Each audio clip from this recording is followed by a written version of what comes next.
Ngwatanio ya Alimu anene sukulu cia musingi ila ni KEPSHA meoleana na kwalulwa kwa walan'yo wa Uiiti kuma Minet kuthi ula washa miase kana walan'yo wa Minet na ula withiitwe witumiwa ni nzama ya kumaandika Alimu TSC niw'o withiitwe uimatethya maunduni meokon'ya Uiiti huu ukakavindani kala ikomano ya methenya 5 ya Alimu anene sukulu cia musingi yambi cia kauntini ya Mombasa. Angelina Mosekuma Mombasa na mauvo.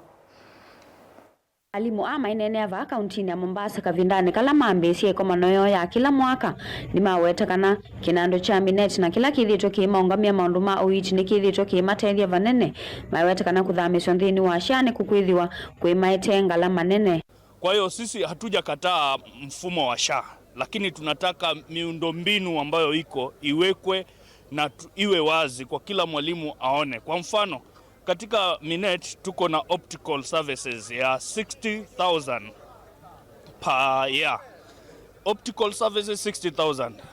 Delivery iko tofauti. Dental iko tofauti.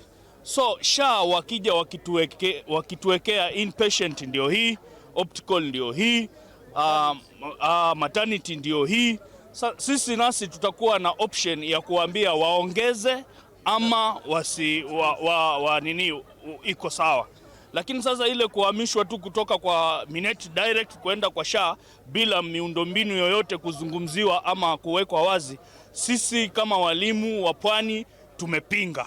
Nimakuweta kana Minet na mevya maundu ma Uiiti kwisiana sio nginya ciana nyanya ovama na kuungamia Uiiti kivathukanyo wivo wa metho bala Nimakuweta kana kuthamiswa nthini wa SHA na muvaka serikali ithwe yikite malanyo memwanya maundu makuvikia kutetheka mbeange, kwa sababu hatujui nini itafanyika kwetu.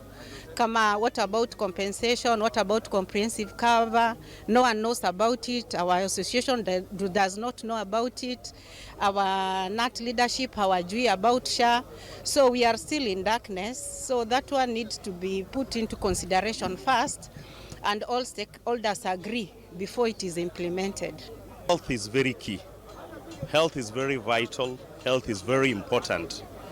Such that if there is any form of migration, then there is need for us to sit on the table and look at the pros and the cons of where we were in the Minet, so that as we move to SHA, we know the benefits that we are going to get that wasn't in the former health insurance cover. Ingiyu ni mathingilila mavata mo kuthinikiwa undu vailite na alimu ala meisioni ila siuvungulua mouo kana siena mwisio serikali ivikie kumanza nzia sie mwanya sia kumathanga sia alimu asu. KEPSHA's humble prayer to the Ministry of Education and the Teachers Service Commission that and other key policy makers to prioritize the establishment of clear pathways of certifying and registering refugee teachers within Kenya's education system. By extending professional recognition to these teachers, Kenya will not only affirm commitment to inclusive and equitable education for all, but also take a bold step towards realizing national education goals and the broader aspiration of refugee inclusion and integration. Ngilivote ya vilingi wa mauvo kuma kauntini ya Mombasa nita wa Angelina Mose.